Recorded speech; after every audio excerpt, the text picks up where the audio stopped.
Sidman Chapter 18, Positive Reinforcement in Institutions. Sidman begins a chapter by stating, "Those who pose threats to themselves or to society at large we frequently commit to institutions." That is true and a powerful statement. He lists the people we commit to these institutions as those who are mentally ill and those who have committed some crime in society. These people, he notes, are placed in these institutions where they are limited in their social relationships, deprived of freedom of movement and opportunities for decision making, and forbidden the enjoyments of the outside world. These facilities by default were mostly built at and situated in places away from populated areas until urban sprawl occurred. This was mostly a way for them to be kept out of sight, out of mind. Here they were placed with what Sidman refers to as the helping professionals: physicians, psychologists, nurses, behavior analysts, physical therapists, speech therapists, rehabilitation counselors, social workers, and correctional officers, for them and society to be able to wash their hands of them. Their geographic isolation, walls, gates, and security towers were to be used as symbols to allow the public to forget about them and to keep the inmates isolated. These are the people society deemed as misfits for one reason or another. The goal becomes docility and obedience to rules, which replaces longer-term educational or any therapeutic or correctional goals. Sidman states, coercion then becomes the technique of choice for getting the residents to behave. These institutions are largely being run for the comfort of the staff. They operate in a way that makes their job the easiest. The few times that their methods have been called into question have led to few real changes, leading to even the transformation of positive reinforcement becoming a form of coercion. The misuse of deprivation. Most leaders of these institutions, such as teachers, military officers, prison guards, correctional officers, police, and governmental officials, are so accustomed to coercion that it is often difficult for them to comprehend any other way out of doing business. Their first attempt at trying positive reinforcement is usually to take something away from their controllees and return it for good behavior. This actually happened in several prison projects where they were deprived of food, given solitary confinement, denied privacy, and had preferred work assignments withheld. In each case, the prisoner was rewarded with morsels of food, removed from solitary, given privacy or given preferred assignments for performing the appropriate behavior without complaining or without resistance. At the slightest perceived lapse, the punishment was reimposed. This technique is, of course, completely coercive. They are based on socially imposed deprivation and on the escape and avoidance such deprivation generates. These reinforcers are negative, not positive. They are temporary stopgaps, not permanent fixes. It does not take a lot of effort to discover what makes for a good reinforcer. Deprivation for a brief time can serve as a positive purpose in some cases. A child that everyone has given up on can be made to be hungry, and the food can be used as a reinforcer for learning the basic behavior of self-feeding and following instructions. Once the child has learned these, you can discontinue deprivation and teach new skills.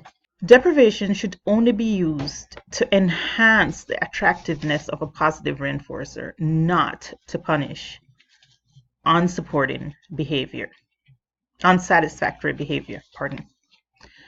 Deprivation is quickly discontinued once the child learns some adaptive behavior. Taking away something so that they can be given back in return for good behavior and taking them away again for bad behavior subverts the principle of positive reinforcement. There are many naturally recurring deprivations in our environment. For example, as mealtime approaches, a person becomes more susceptible to food as a reinforcer. A child with a mental illness can be taught many skills on her way to getting food. They can be taught social interaction by saying please or thank you. They can be taught when requesting food, choice. They can be taught the ability to carry a tray as they carry their food from the line to the table. They can be taught to use cutlery. So they pick the correct cutlery to get to eat what they're picking up from the line and how to use it at the table. They can be taught to read as they select their choice of food. And they can also be taught creative conversation and correct conversation for the table. In all of this, they can also learn the art of delayed gratification because they are waiting in line to get their food and waiting till they get the table to start eating. And no matter what happens, they will eventually get to eat. We will not deprive them of their food. Eventually, they can learn even more advanced skills. Timeout and its abuses. Timeout is controversial for its use in the home and in institutions. The basic feature of timeout is the withdrawal of positive reinforcement.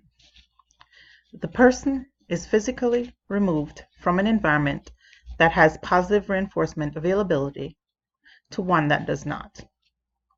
Timeout is usually considered a benign punishment because it inflicts no pain.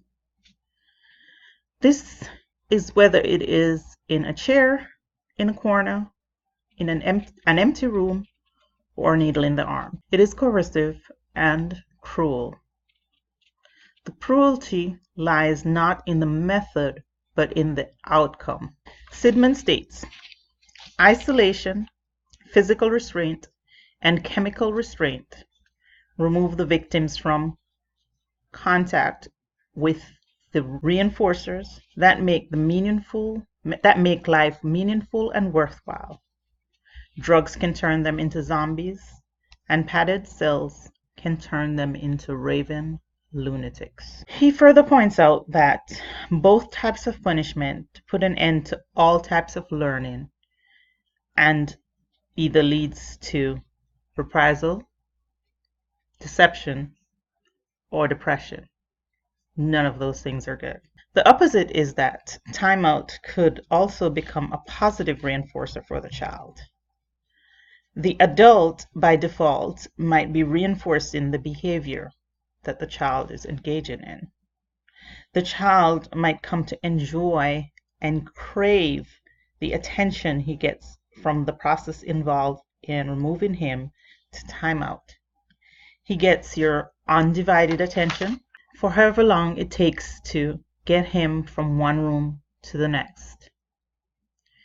You're holding him, you're talking to him, you're totally focused on him. This takes time from teaching and learning and he may be sending you a message that he enjoys this. It is time for you to rethink your methods. Prisons as learning environments. Sidman believes that many of those who are in prisons have limited or impoverished repertoires of behavior. He believes they have a limited armament of adaptive skills. This, he believes, is a product of their environment. Prisons, he believes, fails in their primary job of reform. He believes it only makes the criminals sharpen their skills on how not to get caught next time. Criminality is a behavior in all its complexity. In order to change or reform the criminal, you would need to change his behavior. One sure way to do this would be to use positive reinforcement. Sidman discusses a project that was tried successfully in a youth reformatory, which involved using education as a job option. The inmates could choose gaining an education as their job of choice, and by earning high marks and credits, they could purchase items, private space, and other privileges from the store. Giving them a choice and personal involvement made it desirable, and the more they gained, the more desirable it became. It was hoped this would give them practical skills they could take home and use on the outside to continue school or get jobs. The outcome was that fewer of them ended up back in prison. It was successful. Sidman closes the chapter by reminding us that the best way to prevent juvenile crime and give young people the opportunity for satisfying, productive lives is not to lock them up, but to steer them in the right direction before trouble starts. The question for today is, on page 261, Sidman states, time after time, with careful programming and positive reinforcement, children who were supposed to be incapable of learning have been turned into learners. Here's what I would like you to do with this statement. Do you think every child is capable of learning?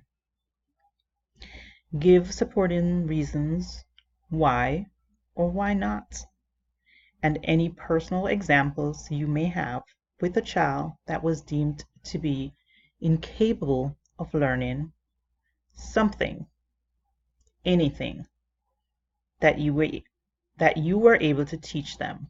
So, for example, if someone said that child was not capable of learning their multiplication or their ABCs or learning to speak verbally, and you taught them, give me an example, whatever it might be.